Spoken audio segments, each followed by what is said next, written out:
ആകാശവാണി. നമസ്കാരം. വാർത്തകൾ വായിക്കുന്നത് നിരഞ്ജന.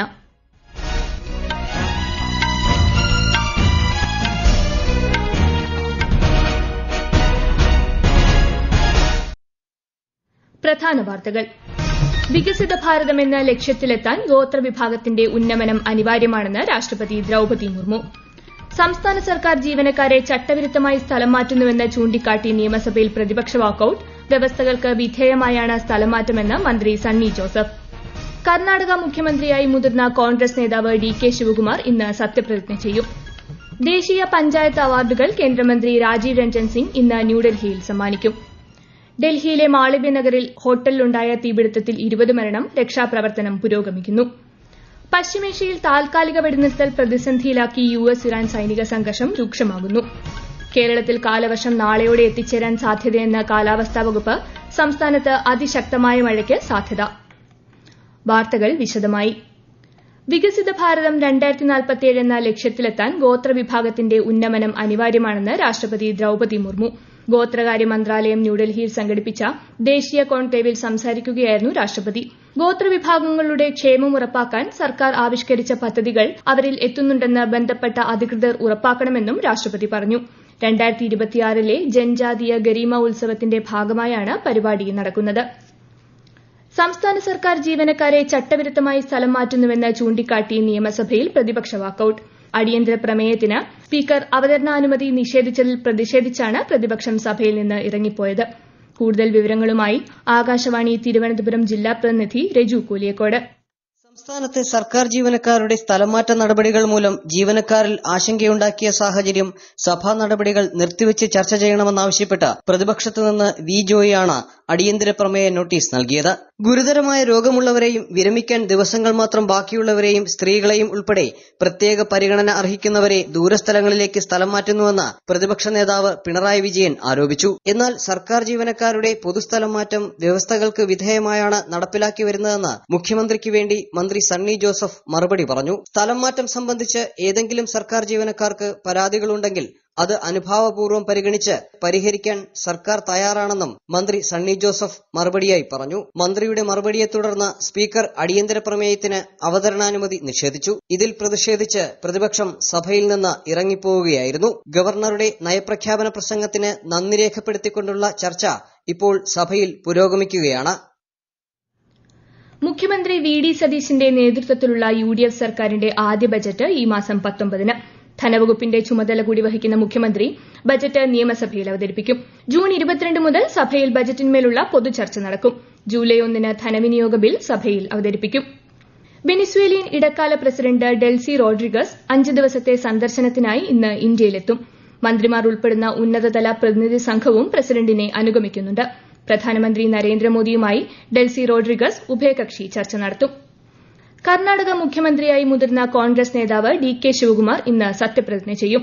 ബംഗളൂരു ലോക്ഭവനിൽ വൈകുന്നേരം 4 മണിക്ക് നടക്കുന്ന ചടങ്ങിൽ ഗവർണർ താവർചന്ദ് ഗെഹ്ലോട്ട് സത്യവാചകം ചൊല്ലിക്കൊടുക്കും. സിദ്ധരാമയ്യ മുഖ്യമന്ത്രി സ്ഥാനം രാജിവെച്ചതിനെ തുടർന്നാണ് ഉപമുഖ്യമന്ത്രിയായിരുന്ന ഡി കെ ശിവകുമാർ ഈ പദവിയിലേക്കെത്തുന്നത്.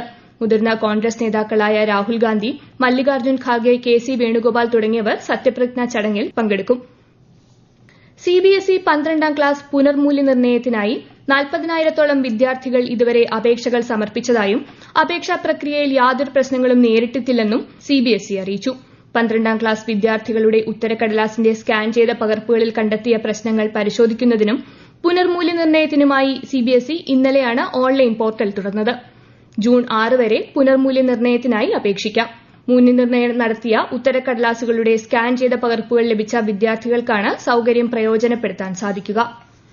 ഡൽഹിയിലെ മാളവ്യ നഗറിൽ ഹോട്ടലിലുണ്ടായ തീപിടുത്തത്തിൽ 20 മരണം. മരണസംഖ്യ ഇനിയും ഉയരാൻ സാധ്യതയുണ്ട്. രക്ഷാപ്രവർത്തനം പുരോഗമിക്കുകയാണ്.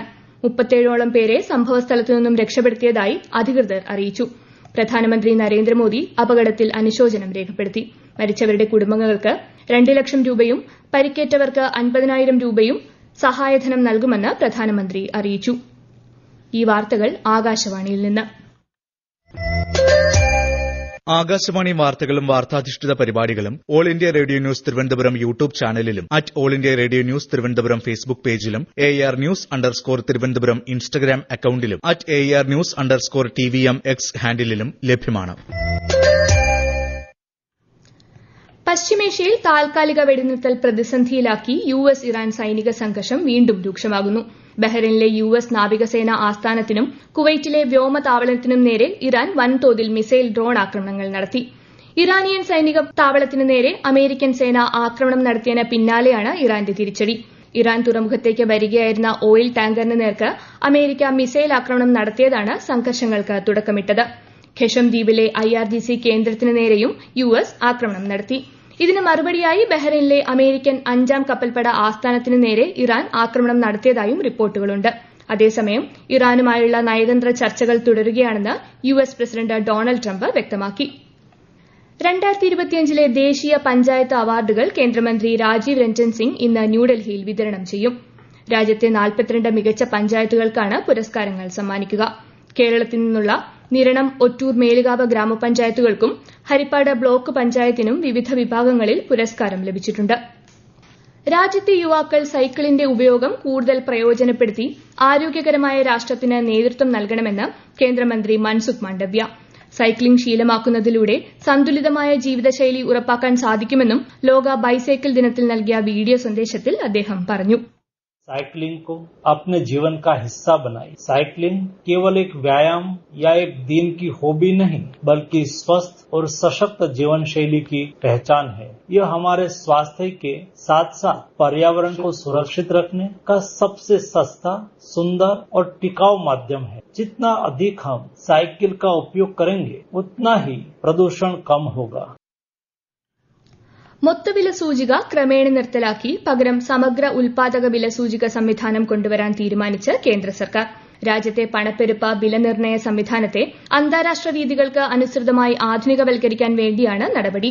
മൊത്തവില സൂചികയുടെ അടിസ്ഥാന വർഷം 2011-12 നിന്ന് 2022-23 പരിഷ്കരിക്കാൻ സർക്കാർ അനുമതി നൽകിയതായും കേന്ദ്ര വാണിജ്യ വ്യവസായ മന്ത്രാലയം അറിയിച്ചു.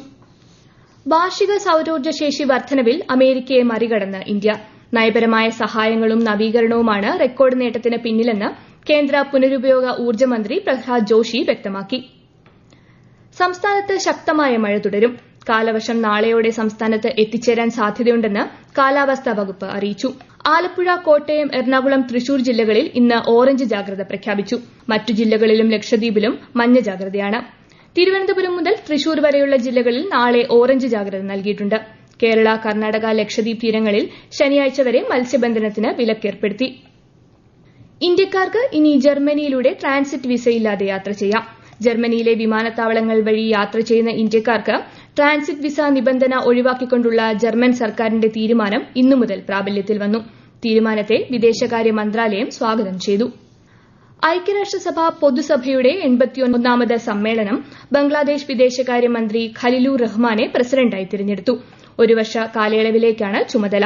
സൈപ്രസിന്റെ പ്രത്യേക പ്രതിനിധി ആൻഡ്രിയാസ് കക്കൌറിസിനെയാണ് വോട്ടെടുപ്പിൽ ഖലിലുർ റഹ്മാൻ പരാജയപ്പെടുത്തിയത്. ബ്രിക്സ് ദുരന്ത സാധ്യത ലഘൂകരണ പ്രവർത്തക സമിതിയുടെ ആദ്യ യോഗം ഇന്ന് ഒഡീഷയിലെ പുരിയിൽ ആരംഭിക്കും. 3 ദിവസത്തെ യോഗത്തിൽ ബ്രിക്സ് അംഗരാജ്യങ്ങളിൽ നിന്നും പങ്കാളിത്ത രാജ്യങ്ങളിൽ നിന്നുമുള്ള പ്രതിനിധികൾ പങ്കെടുക്കും. ഇന്ധനവില വർധനവിൽ സംസ്ഥാന സർക്കാർ നികുതി കുറയ്ക്കുന്നതിന് തയ്യാറാകണമെന്ന് കേന്ദ്ര സഹമന്ത്രി സുരേഷ് ഗോപി.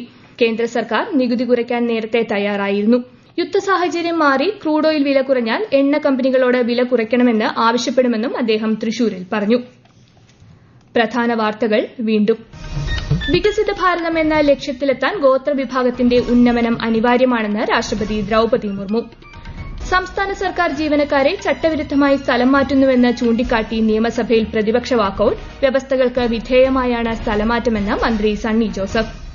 കർണാടക മുഖ്യമന്ത്രിയായി മുതിർന്ന കോൺഗ്രസ് നേതാവ് DK ശിവകുമാർ ഇന്ന് സത്യപ്രതിജ്ഞ ചെയ്യും. ദേശീയ പഞ്ചായത്ത് അവാർഡുകൾ കേന്ദ്രമന്ത്രി രാജീവ് രഞ്ജൻ സിംഗ് ഇന്ന് ന്യൂഡൽഹിയിൽ സമ്മാനിക്കും. ഡൽഹിയിലെ മാളവ്യനഗറിൽ ഹോട്ടലിലുണ്ടായ തീപിടുത്തത്തിൽ 20 മരണം. രക്ഷാപ്രവർത്തനം പുരോഗമിക്കുന്നു. പശ്ചിമേഷ്യയിൽ താൽക്കാലിക വെടിനിർത്തൽ പ്രതിസന്ധിയിലാക്കി US ഇറാൻ സൈനിക സംഘർഷം രൂക്ഷമാകുന്നു. കേരളത്തിൽ കാലവർഷം നാളെയോടെ എത്തിച്ചേരാൻ സാധ്യതയുണ്ടെന്ന് കാലാവസ്ഥാ വകുപ്പ്. സംസ്ഥാനത്ത് അതിശക്തമായ മഴയ്ക്ക് സാധ്യത.